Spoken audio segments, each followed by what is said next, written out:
Welcome to the mud shop. Well, I run a Bisque fire Friday evening. This is Monday afternoon. I'm getting ready to unload it. I have not peaked. Did a cone 04, 1945 degrees. Did a 6-hour preheat, candle, whatever you want to call it, and a 30-minute hold. I loaded the kiln like I normally do. I'm not one that stacks and piles pieces together when I Bisque fire, but I did try something different. I have the bottom part is the white 240 clay. There is a middle section that is the 112 speckled brown clay.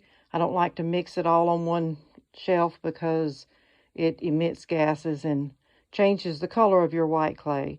And then on the top, I piled up like I heard others do, stack stuff on top of each other, stuff on its side. Let's see what happens. So I'm going to, let's see if I can prop this camera up somehow for just a moment.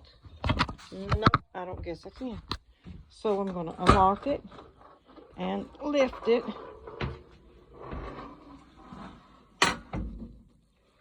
Okay, this is what it looks like. Everything came out good. This is on its side. This was stacked on top. All right. Let's see, did it fire flat? Yes, no rocking. Very good. All right, let's see.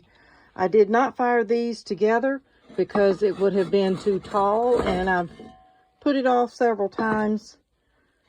So, because it's so tall, but yes, the lid does fit. So that is good. And here is my vine teapot. I really don't like to carry it by the handle until it is completely glaze fired. So I'll grab it under.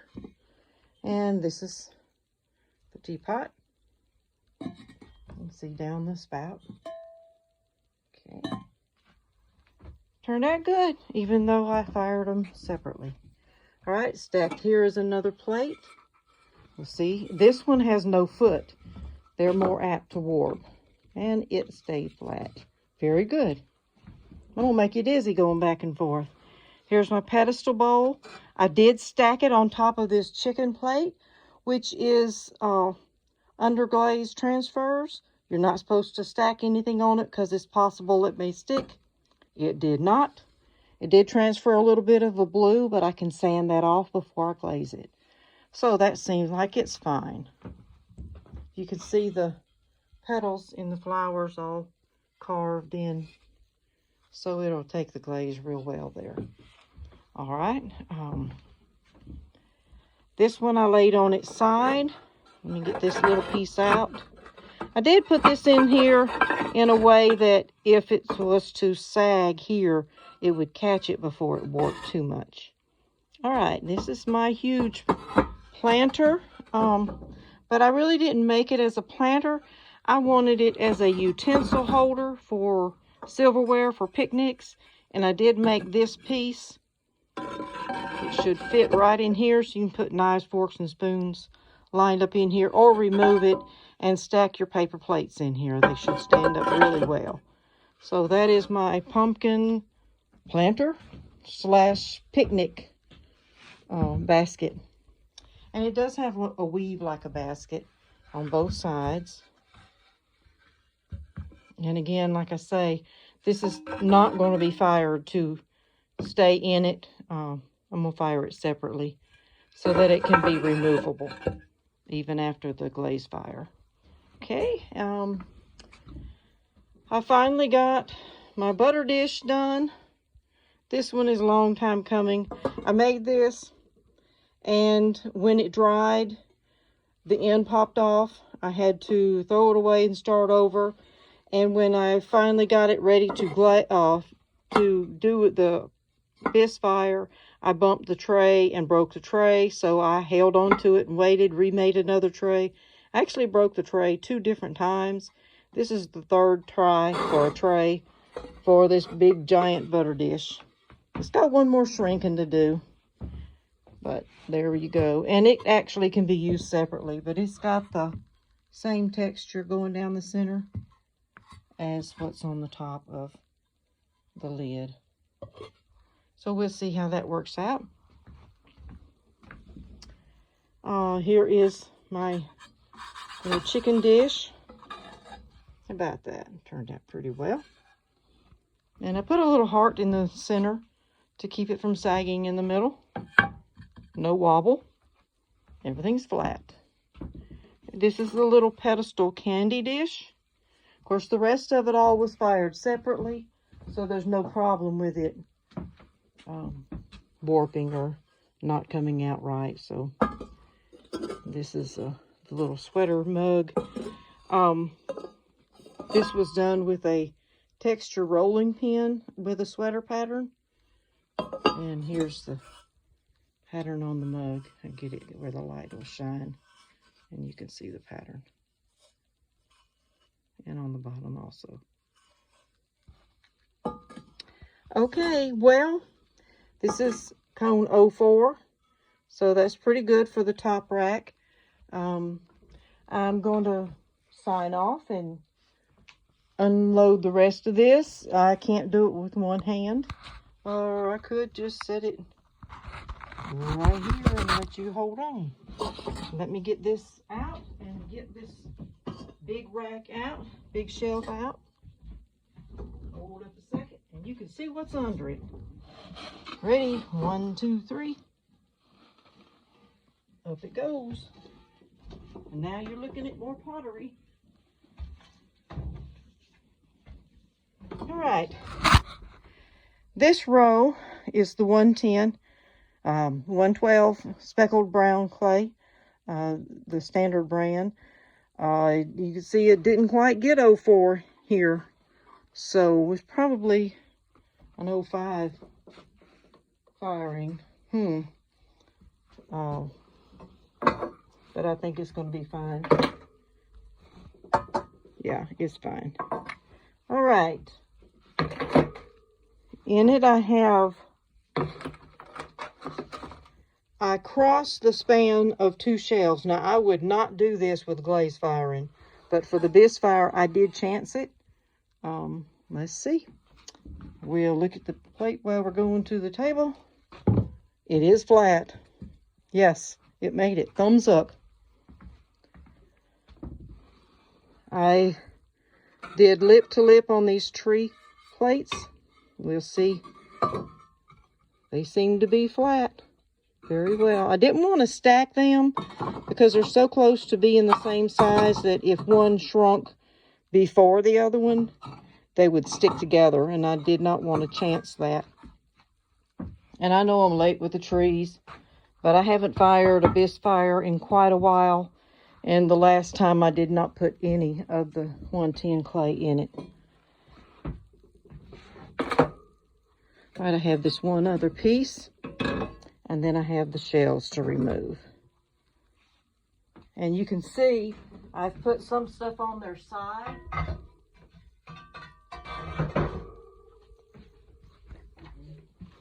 So I have a visitor. This is a salt pig, and they were too tall to go in, so I laid them on their side, and they turned out well.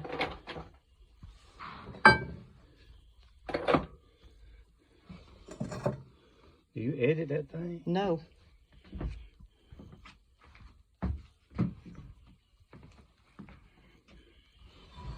Let me lift the other shelf out.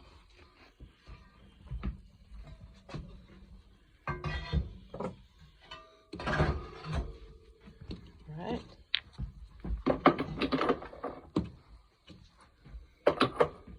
Okay, these are mini bakers. Mini baking pans. And this is just a pumpkin. It survived pretty well. It's hollow in the middle, but I did not put a hole in it this time. But it was well dry, so I didn't have to worry about it exploding. Okay, I'm going to set you down again. And and unload these. I don't normally video with my camera, my phone.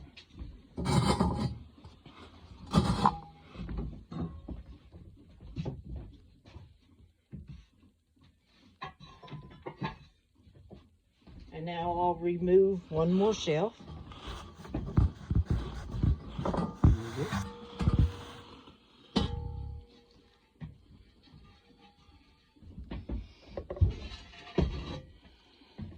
That's where you got stuff on top of stuff. Again, I have stacked stuff on top of stuff, and this is still the 112 speckled brown clay.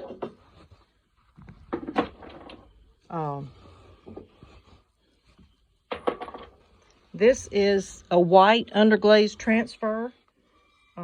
It'll show out more even whenever I do the last firing, because the piece will turn from pinkish to brown. And got a divided dish and a plate under it.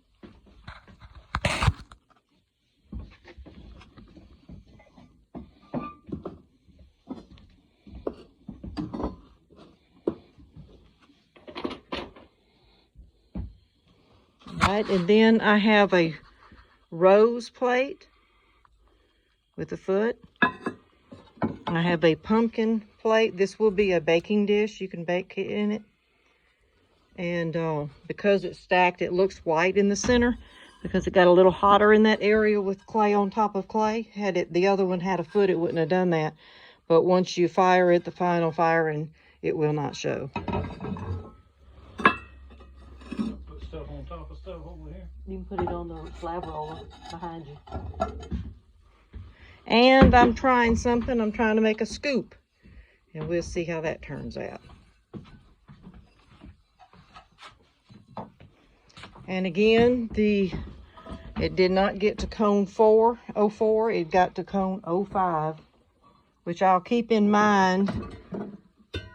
Don't bump the sides of the kiln. I will keep in mind that it did not fire completely to 04 when I glaze, because you can have some bubbling and pinholing when it doesn't fire all the way, because of the gases that will escape during the glaze fire. So doing that, if I do a little longer hold at the end, it lets those gases escape before the before the glaze sets. All right, here is a little tiny pinch pot vase. You put your flowers in it and water. You put your flowers through the holes. It's got a little tiny flower frog that matches it. This is a soap dish with the sweater pattern. This is just a little plate, little candy dish with a sweater pattern, and got the little square feet on the bottom. All right, I have some melted snowmen. I'm still working on. These will be for next year. I have 4 of them. I did a few little ornament. These were made from the Debbie De La Cruz, Designs and Gifts. It's actually a pumpkin cutter, but you see, if it was this way, it could be a pumpkin. But I pointed the end, turned it upside down, and put a handle on it, a little hanger on it. So that will be an ornament. And I did put holes in these. When I made them, I forgot to put the holes in. So I came back after they were dry and used a needle tool with a little drop of water on it and gently pressed till I got the hole put in it. You have to put a hole in them to let the air escape from the inside so the steam doesn't cause it to burst. This is a little pinch nativity, so I'll do a lot of hand painting in it. I have a stamp that I made so that I can stamp into the clay. These would be little tiny flowers. It looks like a honeycomb actually, but it makes a flower when you stamp. So that won't be glazed or glaze fired. That's finished now, but that's a tool. A couple more of the ornaments. A couple more of the melted snowmen. And a big spoon. I love stirring with these spoons. and the large deviled egg tray. And that's it for the firing. And I keep a little grog in the bottom. I use medium grit grog. It's like a sand, or it works like ball bearings to help everything slide as they shrink in the firing. And here is what we've got. I see a lot of glazing ahead. Some of these items can be dipped, so it doesn't take as long. So I'll be mixing up some dipping glaze. And that's what we got. Oh, a few things over here. Where's the little house at? The little houses are over here on the drying rack. These are waiting. Some pieces did not fit in the Bisque fire. Some wasn't dry enough.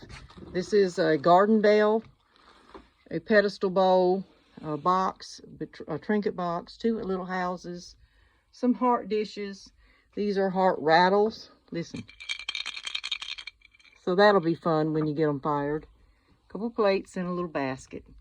So that's what's left. These are the pieces to go with the garden bell. It's going to have a chicken wind catcher and a leaf to help the chicken blow around in the wind. And the clapper will be the little bird up inside of it. And I got a big bead and stuff to put on the outside. And I did a ring to hang it from with clay, so I don't have to run the string through the center. And of course, the inside has a loop to hook everything to. But that's what we got. And thank you for joining me in the mud shop. Hit like and share, and I'll see you next time. Bye.